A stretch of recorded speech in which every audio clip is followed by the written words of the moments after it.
शिकार श्री खड़ग को करो सुहित चित लाय। पूर्ण करो ग्रंथ एह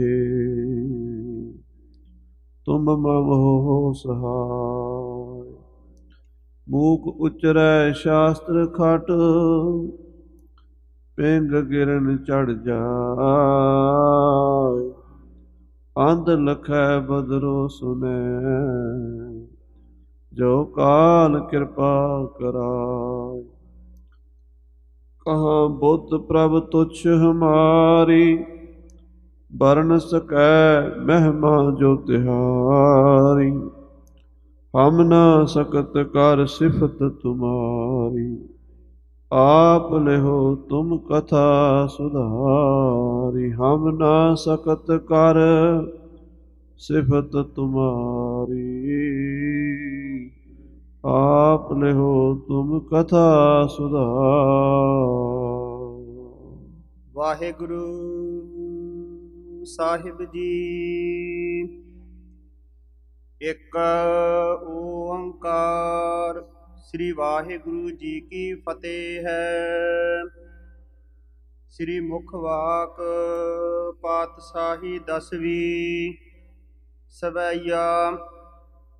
जागत जोत जपै निस बासुर एक बिना मन नैक न आनै।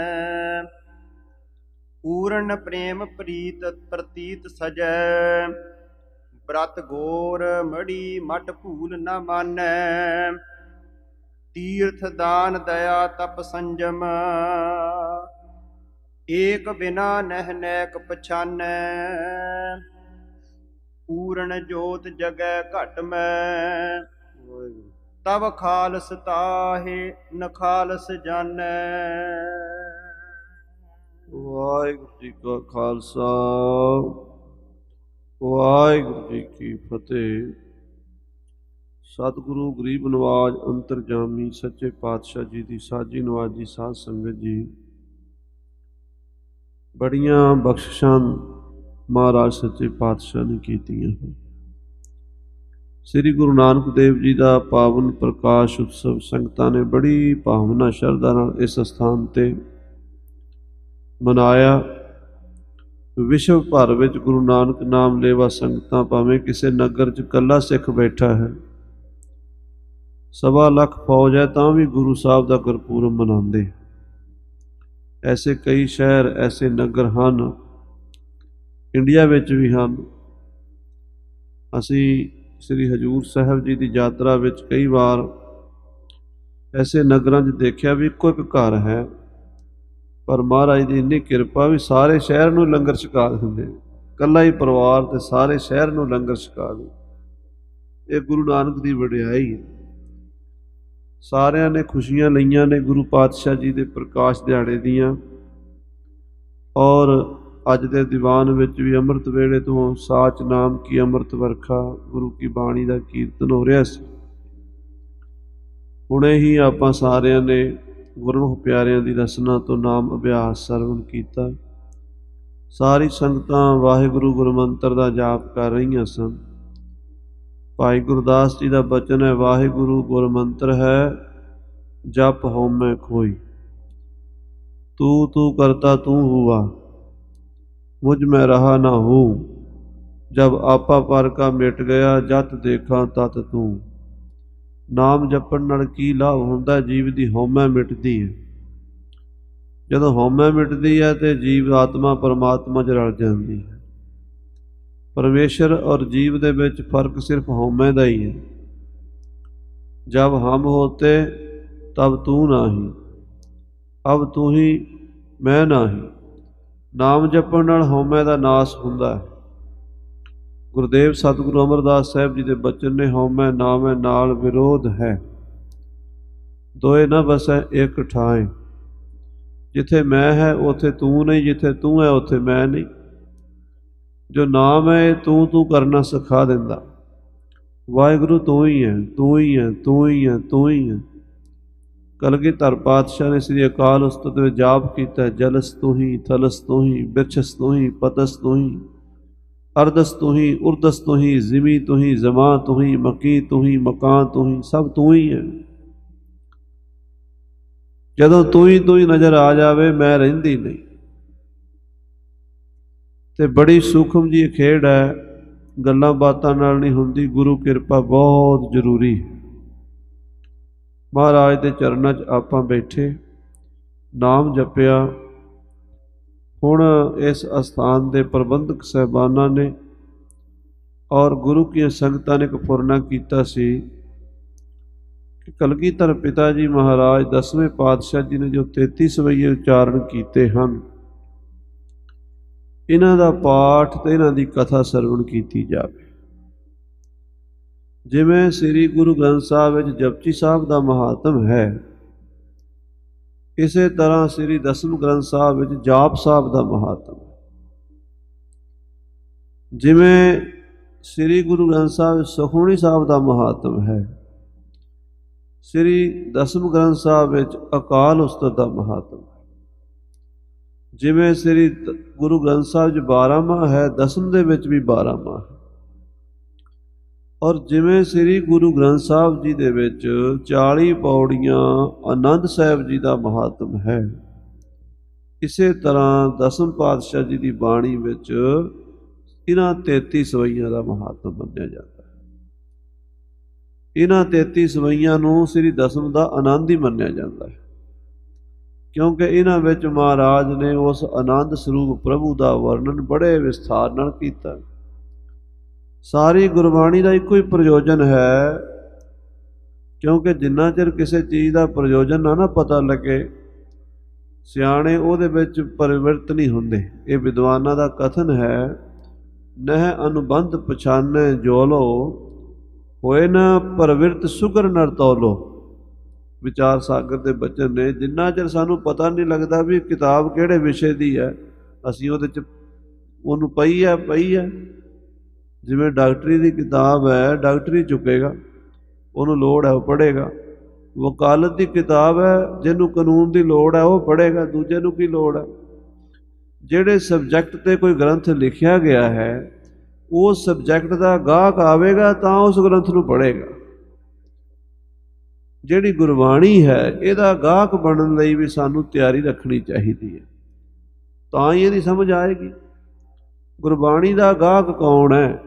गुरबाणी का गाहक वो है जिहड़ा रब नूं मिलना चाहुंदा है, जिहड़ा इस जीवन की यात्रा नूं सफली करना चाहुंदा है, जिहड़ा ये समझदा है, विचारदा है कि मैं इस दुनिया ते आया ते मैं इत्थों नाम जप के सिमरन करके अपना जीवन सफला करके जाना है। वो बंदा गुरबाणी पढ़ेगा, वो सुनेगा, दूजे नूं कोई मतलब नहीं, समझ ही उन्होंने आएगी गुरबाणी की। आखो श्री वाहिगुरू। सो श्री दसम पातशाह जी की बाणी च उस सत चेतन आनंद प्रभु का विश्लेषण किया गया, उहदी विचार दसी गई, उहदा स्वरूप दसिया गया। उस राह ते तुरदियां जिहड़ियां दिक्कतां आउंदियां ने, वो दिक्कतां दसियां गईयां। दसम पातशाह जी ने वो भी दसिया भी जिहड़े लोग इस राह ते तुर के भटक गए ने ते पखंडां 'च पै गए ने ते इधर उधर पग डंडियां ते तुर पए ने, वो मेन रस्ता छड्ड दिता, उन्हां दे भी कंन खिच्चे इस बाणी दे विच, पखंड दा खंडन कीता। सतगुरु सच्चे पातशाह ने पखंड भावें हिंदुआं 'च होवे भावें मुसलमानां 'च होवे, पखंड दा खंडन कीता, किसी धर्म नूं माड़ा नहीं किया।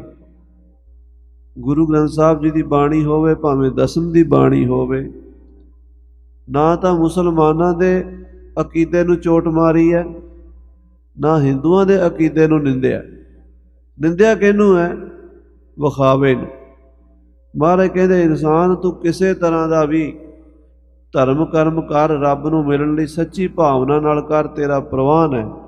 पर जे तेरे कहण विच ते तेरे करन विच फर्क है, जिन मन होर मुख होर से कांढे कच्चिया।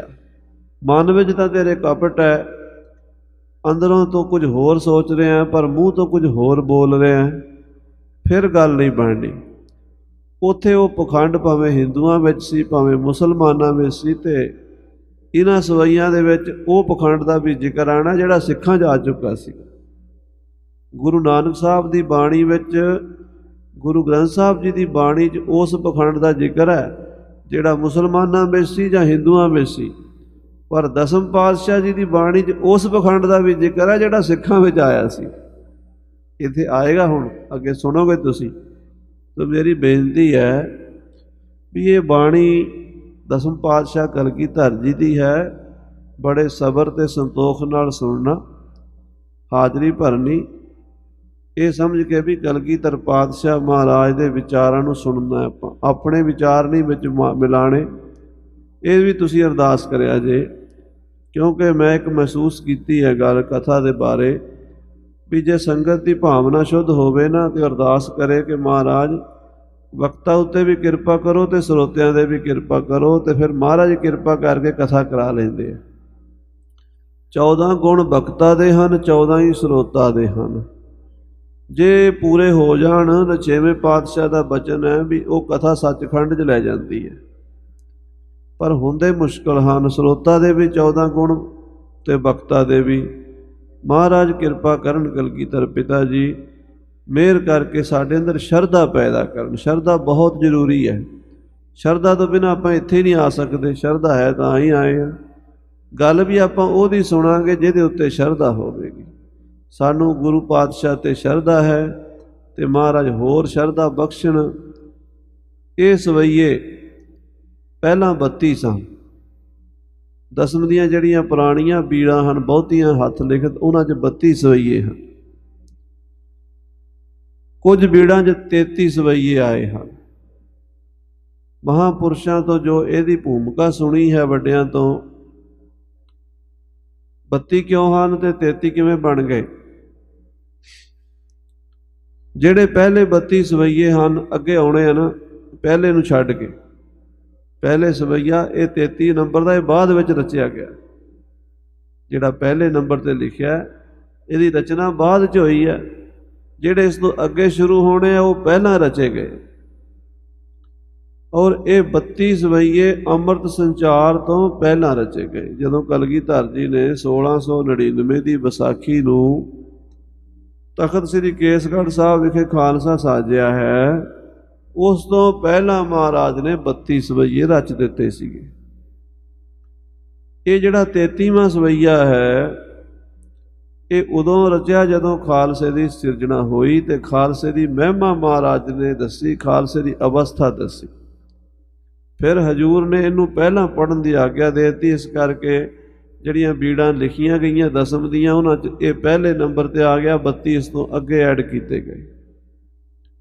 ਇੱਕ ਬੀੜ ਸ਼ਿਕਾਰ ਘਾਟ ਹਜ਼ੂਰ ਸਾਹਿਬ ਵਿਖੇ ਬੜੀ ਪ੍ਰਾਚੀਨ ਬੀੜ ਦਸਮ ਦੀ ਹੁੰਦੀ ਸੀ। ਹੁਣ ਅੱਜ ਕੱਲ੍ਹ ਹਜ਼ੂਰ ਸਾਹਿਬ ਦੇ ਖਜ਼ਾਨੇ ਤੋਸ਼ੇਖਾਨੇ ਵਿੱਚ ਹੈ। ਉਸ ਬੀੜ ਵਿੱਚ 34 ਸਵਈਏ ਹਨ।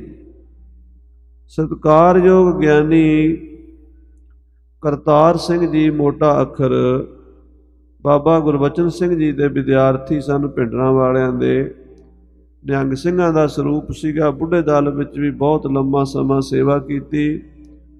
ਬਾਬਾ ਜੀ ਦਇਆ ਸਿੰਘ ਜੀ ਵਿਧੀ ਚੰਦੀਏ ਮਹਾਂਪੁਰਸ਼ਾਂ ਕੋਲ ਰਹੇ ਅਤੇ ਉਹਨਾਂ ਨੇ ਦਸਮ ਦੀ ਬਾਣੀ 'ਤੇ ਬਹੁਤ ਜ਼ਿਆਦਾ ਉਹਨਾਂ ਦੀ ਮਿਹਨਤ ਸੀਗੀ। ਗਿਆਨੀ ਕਰਤਾਰ ਸਿੰਘ ਜੀ ਤੋਂ ਦਾਸ ਨੇ ਸਰਵਣ ਕੀਤਾ ਵੀ ਜਿਹੜਾ 34ਵਾਂ ਸਵਈਆ ਉਹ ਹਜ਼ੂਰ ਸਾਹਿਬ ਜਾ ਕੇ ਹਜ਼ੂਰ ਨੇ ਲਿਖਿਆ ਸੀ। ਉਹ ਆਮ ਬੀੜਾਂ ਵਿੱਚ ਨਹੀਂ, ਸਿਰਫ ਇੱਕੋ ਹੀ ਬੀੜ ਦੇ ਵਿੱਚ ਹੈ, ਹਜ਼ੂਰ ਸਾਹਿਬ ਵਾਲੀ ਵਿੱਚ। ਉਸ ਬੀੜ ਦੇ ਵਿੱਚ ਮਹਾਰਾਜ, ਉਸ ਸਵਈਏ 'ਚ ਮਹਾਰਾਜ ਨੇ ਬ੍ਰਹਮ ਗਿਆਨ ਦਾ ਜਦੋਂ ਪੂਰਨ ਪ੍ਰਕਾਸ਼ ਹੋ ਜਾਂਦਾ, ਸਿਖਰ ਹੋ ਜਾਂਦਾ, ਉਹਦਾ ਜ਼ਿਕਰ ਕੀਤਾ। ਜਿਸ ਕੈ ਮਸਤਕ ਗੁਰ ਹਾਥ ਧਰਿਓ ਵੈ ਜਾਣਤ ਹੈ ਸਭ ਕੇ ਘਟ ਕੀ। ਜਿਹਦੇ ਮੱਥੇ 'ਤੇ ਗੁਰੂ ਦਾ ਹੱਥ ਟਿਕ ਜਾਂਦਾ, ਉਹਦੇ ਕਪਾਟ ਖੁੱਲ੍ਹ ਜਾਂਦੇ ਆ, ਉਹਨੂੰ ਪੂਰਨ ਪ੍ਰਕਾਸ਼ ਹੋ ਜਾਂਦਾ ਹੈ। ਬ੍ਰਹਮੰਡ ਦੇ ਅੰਦਰ ਕੀ ਹੋ ਰਿਹਾ, ਕਿੱਥੇ ਕੀ ਹੋ ਰਿਹਾ, ਸਭ ਜਾਣ ਜਾਂਦਾ। ਫੋਰ ਗਈ ਭਰਮ ਕੀ ਮਟਕੀ, ਭਰਮ ਦੀ ਮਟਕੀ ਭੱਜ ਜਾਂਦੀ ਹੈ। ਉਹ ਘਟ ਘਟ ਦਾ ਜਾਣੂ ਹੋ ਜਾਂਦਾ, ਉਹ ਬ੍ਰਹਮ ਰੂਪ ਹੋ ਜਾਂਦਾ ਹੈ। ਬ੍ਰਹਮ ਗਿਆਨੀ ਆਪ ਪਰਮੇਸ਼ਰ। ਸੋ ਖਾਲਸਾ ਜੀ ਇਹ ਭੂਮਿਕਾ ਦੱਸਣੀ ਜ਼ਰੂਰੀ ਹੈ ਵੀ ਅੰਮ੍ਰਿਤ ਛਕਾਉਣ ਤੋਂ ਪਹਿਲਾਂ 32 ਸਨ। ਅੰਮ੍ਰਿਤ ਛਕਾਇਆ ਅਤੇ ਇਹ 33 ਸਵਈਏ ਹੋਏ। ਲਿਖਤਾਂ ਵਿੱਚ 33 ਹੀ ਆਉਂਦੇ ਹਨ। ਇੱਕ ਲਿਖਤ ਜਿਹੜੀ ਹੈ ਉਹਦੇ ਵਿੱਚ 34 ਹਨ। ਇਹ ਸਭ ਕਲਗੀਧਰ ਪਾਤਸ਼ਾਹ ਮਹਾਰਾਜ ਦੀ ਕਿਰਪਾ ਹੈ ਖਾਲਸੇ ਉੱਤੇ। ਇਹ ਬੜਾ ਵੱਡਾ ਖਜ਼ਾਨਾ ਹੈ। ਆਓ ਇਹ ਸਵਈਆਂ ਦਾ ਪਾਠ ਗਿਆਨੀ ਕੁਲਦੀਪ ਸਿੰਘ ਜੀ ਦੀ ਰਸਨਾ ਤੋਂ ਸੁਣੀਏ ਤੇ ਮਹਾਰਾਜ ਨੂੰ ਬੇਨਤੀ ਕਰੀਏ ਵੀ ਇਹਦੀ ਵਿਚਾਰ ਵੀ ਆਪ ਕਰਾਓ। ਸਾਰੀ ਸੰਗਤ ਪਿਆਰ ਵਿੱਚ ਆ ਕੇ ਆਖੋ ਸਤਿਨਾਮ ਸ੍ਰੀ ਵਾਹਿਗੁਰੂ ਸਾਹਿਬ ਜੀ। ਸਤਿਨਾਮ ਸ੍ਰੀ ਵਾਹਿਗੁਰੂ ਸਾਹਿਬ ਜੀ। ਇੱਕ ਓੰਕਾਰ ਸ੍ਰੀ ਵਾਹਿਗੁਰੂ ਜੀ ਕੀ ਫਤਿਹ ਹੈ। ਮਹਾਰਾਜ ਜੀ ਨੇ ਗੁਰਬਾਣੀ ਕਿਤੇ ਵੀ ਕੋਈ ਲਿਖੀ ਹੈ, ਸਭ ਤੋਂ ਪਹਿਲਾਂ ਉਸ ਪਰਮੇਸ਼ਰ ਦਾ ਇਹ ਸਰੂਪ ਵਰਣਨ ਕੀਤਾ, ਇੱਕ ਓੰਕਾਰ। ਇਹਦੀ ਵਿਆਖਿਆ ਸੰਸਾਰ ਦੇ ਜਿੰਨੇ ਵੀ ਧਰਮ ਗ੍ਰੰਥ ਨੇ ਇਸੇ ਦੀ ਵਿਆਖਿਆ ਹੈ। ਇੱਕ ਓੰਕਾਰ ਦੀ ਵਿਆਖਿਆ ਮੂਲ ਮੰਤਰ ਹੈ। ਮੂਲ ਮੰਤਰ ਦੀ ਵਿਆਖਿਆ ਸ੍ਰੀ ਜਪਜੀ ਸਾਹਿਬ ਹੈ। ਜਪਜੀ ਸਾਹਿਬ ਦੀ ਵਿਆਖਿਆ ਸਾਰੀ ਗੁਰੂ ਗ੍ਰੰਥ ਸਾਹਿਬ ਦੀ ਬਾਣੀ ਹੈ। ਗੁਰੂ ਗ੍ਰੰਥ ਸਾਹਿਬ ਜੀ ਦੀ ਵਿਆਖਿਆ ਦਸਮ ਦੀ ਬਾਣੀ ਹੈ। ਭਾਈ ਗੁਰਦਾਸ ਜੀ ਦੀ ਬਾਣੀ ਹੈ। ਭਾਈ ਨੰਦ ਲਾਲ ਜੀ ਦੀ ਬਾਣੀ ਹੈ। ਸ੍ਰੀ ਗੁਰਪ੍ਰਤਾਪ ਸੂਰਜ ਗ੍ਰੰਥ ਹੈ। ਪੰਥ ਪ੍ਰਕਾਸ਼ ਹੈ। ਜਿੰਨੇ ਵੀ ਗ੍ਰੰਥ ਨੇ ਸਾਰੇ ਇਸ ਇੱਕ ਓੰਕਾਰ ਦੀ ਵਿਆਖਿਆ ਹਨ। ਗਾਂ ਦੀ ਗਾਂ ਇੱਕ ਸਾਰਿਆਂ ਦਾ ਬੀਜ ਹੈ। ਜਿਸ ਤਰ੍ਹਾਂ ਖਾਲਸਾ ਜੀ ਬੀਜ ਛੋਟਾ ਜਿਹਾ ਹੁੰਦਾ ਪਰ ਉਹਦਾ ਬੋੜ ਬਹੁਤ ਵੱਡਾ ਵਿਸਥਾਰ ਹੋ ਜਾਂਦਾ। ਤਨਕ ਹੀ ਬੀਜ ਬੋਏ ਬਿਰਖ ਵਿਸਥਾਰ ਹੋਏ। ਛੋਟਾ ਜਿਹਾ ਬੀਜ ਬੀਜੋ ਤੇ ਉਹਦਾ ਕਿੱਡਾ ਵੱਡਾ ਵਿਸਥਾਰ ਹੁੰਦਾ, ਉਹਦਾ ਕੋਈ ਅੰਤ ਨਹੀਂ। ਉਹਦੇ ਵਿੱਚੋਂ ਕਿੰਨੇ ਬੀਜ ਪੈਦਾ ਹੋ ਜਾਂਦੇ ਨੇ, ਉਹਨਾਂ ਬੀਜਾਂ 'ਚੋਂ ਫਿਰ ਕਿੰਨੇ ਦਰਖਤ ਪੈਦਾ ਹੋ ਜਾਂਦੇ ਨੇ, ਉਹਨਾਂ ਦਰਖਤਾਂ 'ਚ ਫਿਰ ਕਿੰਨੇ ਬੀਜ ਹੁੰਦੇ ਨੇ ਤੇ ਉਹਨਾਂ ਬੀਜਾਂ ਦੇ ਵਿੱਚ ਉਹ ਇੱਕੋ ਬੀਜ ਵਰਤ ਜਾਂਦਾ ਹੈ। ਆਖੋ ਸਤਿਨਾਮ ਸ੍ਰੀ ਵਾਹਿਗੁਰੂ। ਓੰਕਾਰ ਤੇ ਸ੍ਰਿਸ਼ਟ ਉਪਾਰਾ। ਇਹ ਸੰਸਾਰ ਦਾ ਬੀਜ ਓੰਕਾਰ ਹੈ। ਓੰਕਾਰ ਬ੍ਰਹਮਾ ਉਤਪਤ। ਓੰਕਾਰ ਕੀਆ ਜਿਨ ਚਿਤ। ਓੰਕਾਰ ਸੈਲ ਜੁਗ ਭਏ। ਓੰਕਾਰ ਵੇਦ ਨਿਰਮਯ। ਸਾਰਾ ਗਿਆਨ ਧਿਆਨ ਸੰਸਾਰ ਇਸੇ ਓੰਕਾਰ ਰੂਪੀ ਬੀਜ ਤੋਂ ਹੀ ਪੈਦਾ ਹੋਇਆ। ਇਹ ਜਿਹੜਾ ਪਰਮੇਸ਼ਰ ਹੈ ਇਹ ਤਿੰਨ ਅਵਸਥਾ ਦੇ ਵਿੱਚ ਵਰਤਦਾ ਹੈ। ਤੀਨ ਵਿਆਪੈ ਜਗਤ ਕਉ ਤੁਰਿਆ ਪਾਵੈ ਕੋਈ। ਤਿੰਨ ਅਵਸਥਾ ਕਿਹੜੀਆਂ ਨੇ? ਜਾਗਰਤ ਸੁਪਨ ਸੁਖੋਪਤੀ। ਹੁਣ ਆਪਾਂ ਜਾਗਦੇ ਬੈਠੇ ਹਾਂ, ਅਸੀਂ ਆਪਣੇ ਆਪ ਨੂੰ ਵੀ ਜਾਣਦੇ ਹਾਂ, ਸਾਹਮਣੇ ਬੈਠੀ ਸੰਗਤ ਨੂੰ ਵੀ ਜਾਣਦੇ ਹਾਂ, ਇਸ ਸ਼ਹਿਰ ਨੂੰ ਵੀ ਜਾਣਦੇ ਹਾਂ, ਇਸ ਬਿਲਡਿੰਗ ਬਾਰੇ ਵੀ ਜਾਣਦੇ ਹਾਂ। ਜਦੋਂ ਸਾਡੀਆਂ 42 ਸ਼ਕਤੀਆਂ ਕੰਮ ਕਰਦੀਆਂ ਨੇ, ਗਿਆਨ ਇੰਦਰੀਆਂ, ਕਰਮ ਇੰਦਰੀਆਂ ਤੇ ਉਹਨਾਂ ਦੇ ਅੱਗੋਂ ਅਧਿਦੈਵ ਸ਼ਕਤੀਆਂ ਜਿਹੜੀਆਂ ਨੇ ਉਹ ਪੂਰੀਆਂ ਕੰਮ ਕਰਦੀਆਂ ਨੇ। ਮੈਂ ਵਿਸਥਾਰ 'ਚ ਨਾ ਜਾਵਾਂ। ਉਹਨੂੰ ਜਾਗਰਤ ਅਵਸਥਾ ਕਹਿੰਦੇ ਨੇ। ਸੁਪਨ ਅਵਸਥਾ, ਜਦੋਂ ਅਸੀਂ ਮੰਜੇ 'ਤੇ ਪੈ ਜਾਂਦੇ ਹਾਂ, ਘਰ ਦੇ ਸਾਹਮਣੇ ਸੌਂ ਗਿਆ ਪਰ ਅਸੀਂ ਸੁਪਨੇ 'ਚ ਘੁੰਮ ਰਹੇ ਹੁੰਦੇ ਹਾਂ। ਸਾਡੇ ਅੰਦਰ ਦੀ ਜੀਵ ਕਲਾ ਜਿਹੜੀ ਹੈ, ਇਸ ਗਲੇ ਦੀ ਇੱਕ ਬਰੀਕ ਨਾੜੀ ਹੈ ਜਿਹਨੂੰ ਸੂਖਮ ਤੋਂ ਸੂਖਮ ਵਾਲ ਦਾ 1000ਵਾਂ ਹਿੱਸਾ ਇੰਨੀ ਬਰੀਕ ਨਾੜੀ ਹੈ। ਉਹਦੇ ਵਿੱਚ ਜਦੋਂ ਜੀਵ ਕਲਾ ਪ੍ਰਵੇਸ਼ ਕਰ ਜਾਂਦੀ, ਭਾਈ ਸੰਤੋਖ ਸਿੰਘ ਜੀ ਨੇ ਗੁਰਪ੍ਰਤਾਪ ਸੂਰਜ ਦੇ ਵਿੱਚ ਲਿਖਿਆ ਹੈ, ਉਸ ਵੇਲੇ ਸੁਪਨ ਅਵਸਥਾ ਸ਼ੁਰੂ ਹੋ ਜਾਂਦੀ ਹੈ। ਸੁਪਨੇ ਦੇ ਵਿੱਚ ਬਿਨਾਂ ਪੈਰਾਂ ਦੇ ਬੰਦਾ ਦੌੜਦਾ ਹੈ। ਸੁਪਨੇ ਦੇ ਵਿੱਚ ਬਿਨਾਂ ਅੱਖਾਂ ਦੇ ਬੰਦਾ ਦੇਖਦਾ ਵੀ ਹੈ। ਦੇਖੋ ਨਾ, ਸੁਪਨਾ ਹੈ ਤੇ ਸੁਪਨੇ ਦੇ ਵਿੱਚ ਅੱਖਾਂ ਤਾਂ ਬੰਦ ਨੇ ਨਾ, ਇਹ ਅੱਖਾਂ ਤਾਂ ਨਹੀਂ ਕੰਮ ਕਰਦੀਆਂ ਪਰ ਅਸੀਂ ਦੇਖ ਰਹੇ ਹੁੰਦੇ ਹਾਂ ਸੁਪਨੇ ਵਿੱਚ। ਸੁਪਨੇ ਵਿੱਚ ਆ ਜ਼ੁਬਾਨ ਬੰਦ ਹੁੰਦੀ ਹੈ ਪਰ ਅਸੀਂ ਬੋਲਦੇ ਵੀ ਹਾਂ। ਸੁਪਨੇ ਵਿੱਚ ਅਸੀਂ ਗੱਲਾਂ ਸੁਣਦੇ ਵੀ ਹਾਂ। ਸੁਪਨੇ 'ਚ ਅਸੀਂ ਹੱਥ ਵੀ ਮਿਲਾਉਂਦੇ ਹਾਂ। ਉਹ ਸੁਪਨੇ ਦੇ ਹੱਥ, ਸੁਪਨੇ ਦੇ ਪੈਰ, ਸੁਪਨੇ ਦੀਆਂ ਅੱਖਾਂ, ਸੁਪਨ ਮੰਡਲ ਦੀ ਵੱਖਰੀ ਰਚਨਾ ਹੈ। ਤੀਸਰੀ ਅਵਸਥਾ ਹੈ ਜਿਸ ਨੂੰ ਕਹਿੰਦੇ ਨੇ ਸੁਖੋਪਤੀ, ਗੂੜੀ ਨੀਂਦ ਵਿੱਚ ਸੌਂ ਜਾਣਾ। ਕੋਈ ਬੰਦਾ 5-6 ਘੰਟੇ ਥੱਕਿਆ ਹੋਇਆ ਆ ਕੇ ਮੰਜੇ 'ਤੇ ਪਿਆ, ਉਹਨੂੰ ਗੂੜੀ ਨੀਂਦ ਆ ਗਈ। 5-7 ਘੰਟੇ ਲਗਾਤਾਰ ਸੁੱਤਾ ਰਿਹਾ, ਨਾ ਉਹਨੂੰ ਕੋਈ ਸੁਪਨਾ ਆਇਆ ਨਾ ਉਹਨੂੰ ਜਾਗ ਆਈ। ਉਹਨੂੰ ਕਹਿੰਦੇ ਨੇ ਬੜੀ ਗੂੜੀ ਨੀਂਦ। ਉਸ ਗੂੜੀ ਨੀਂਦ ਦੇ ਵਿੱਚ ਸੁੱਤਾ ਹੋਇਆ ਉੱਠ ਕੇ ਕਹਿੰਦਾ, ਅੱਜ ਮੈਨੂੰ ਇੰਨੀ ਗੂੜੀ ਨੀਂਦ ਆਈ ਸੀ, ਮੈਨੂੰ ਪਤਾ ਹੀ ਨਹੀਂ ਚੱਲਿਆ ਮੈਂ ਕਿੱਥੇ ਪਿਆ ਹਾਂ। ਇਹੀ ਕਹਿੰਦਾ ਨਾ। ਇਹ ਬਰੀਕ ਗੱਲ ਹੈ, ਸਮਝੋ ਜਰਾ, ਧਿਆਨ ਨਾਲ ਦੁਬਾਰਾ ਸੁਣ ਲਓ। ਅੱਜ ਮੈਨੂੰ ਇੰਨੀ ਗੂੜੀ ਨੀਂਦ ਆਈ ਸੀ, ਮੈਨੂੰ ਪਤਾ ਨਹੀਂ ਚੱਲਿਆ ਕਿ ਮੈਂ ਕਿੱਥੇ ਪਿਆ ਹਾਂ। ਇਹੀ ਕਹਿੰਦਾ। ਹੁਣ ਇਹ ਪੁੱਛੋ ਵੀ ਜੋ ਪਤਾ ਨਾ ਚੱਲਣ ਦਾ ਪਤਾ ਹੈ, ਪਤਾ ਨਾ ਚੱਲਣ ਦਾ ਵੀ ਤਾਂ ਕੋਈ ਪਤਾ ਹੈ ਨਾ, ਉਹ ਕਿਹਨੂੰ ਹੈ? ਪਤਾ ਨਾ ਚੱਲਣ ਦਾ ਪਤਾ उस गूढ़ी नींद का पता तो किसी नूं है, वो कौन है फिर? रिश्तेदारां नूं तूं है नहीं, तेनू ही है। वो तेरे अंदर जिहड़ी परमेश्वर की चेतन सत्ता है ना, ਉਹਦਾ भी आनंद मान रही है, ਉਹਨੂੰ भी जानती है। वो तुरिया अवस्था दे विच जाके उत्थे उस देखदा उस साक्षी रूप विच। महाराज सच्चे पातशाह कहंदे तीन व्यापै जगत को तुरिया पावै। ਇਹਦਾ ਜਿਹੜਾ ओम शब्द है ना, ओंकार है, ਇਹਦੇ अ ओ म तीन अखर ने। ਜਦੋਂ बोलो ना ओम, पहला अ फिर ऊ फिर म बोलिया जाता।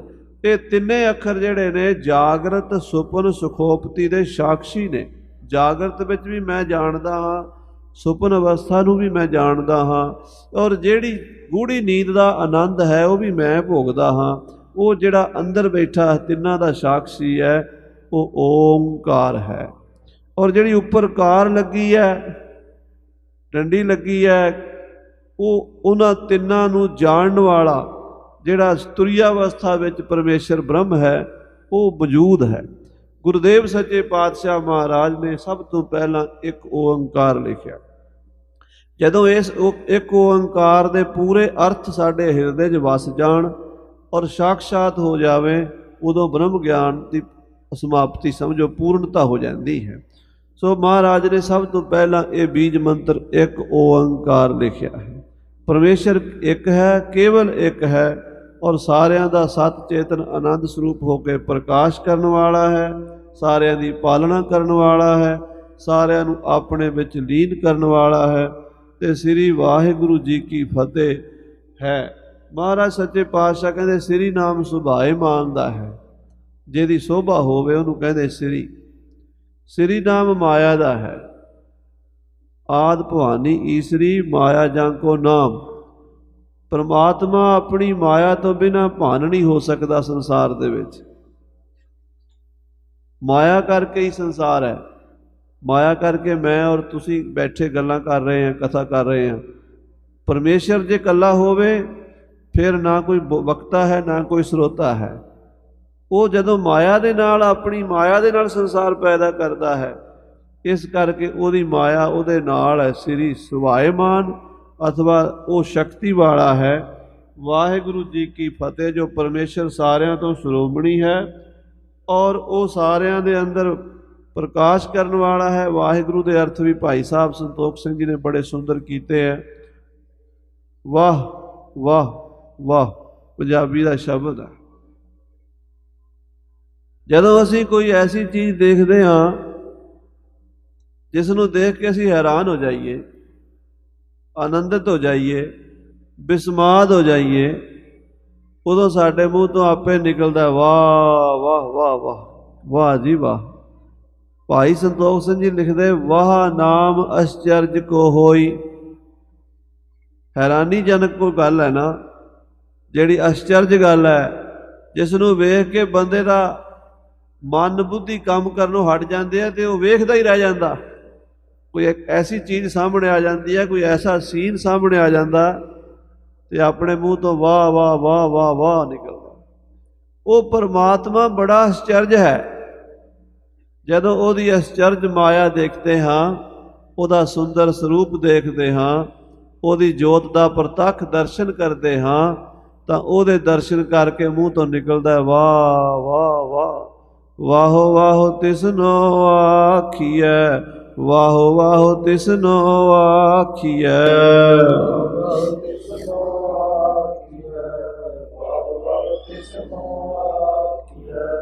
वाहो वाहो तिसनो आखिए, वाहो वाहो तिसनो आखिए।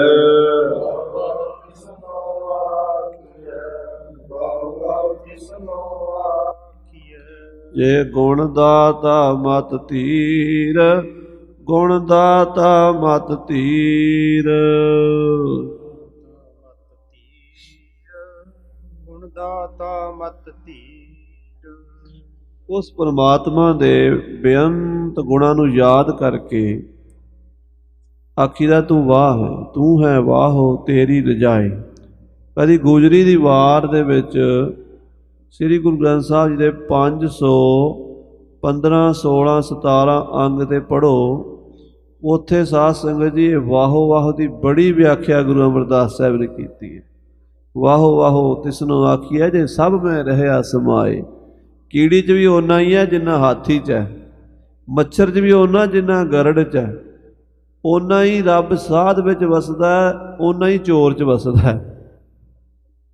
ਇਹ ਨਹੀਂ ਵੀ ਰੱਬ ਸਾਧ ਵਿੱਚ ਜ਼ਿਆਦਾ ਵਸਦਾ ਤੇ ਚੋਰ 'ਚ ਘੱਟ ਵਸਦਾ, ਐਸੀ ਕੋਈ ਗੱਲ ਨਹੀਂ, ਇੱਕੋ ਜਿੰਨਾ ਹੀ ਹੈ। ਸਭ ਮੈਂ ਰਿਹਾ ਸਮਾਏ।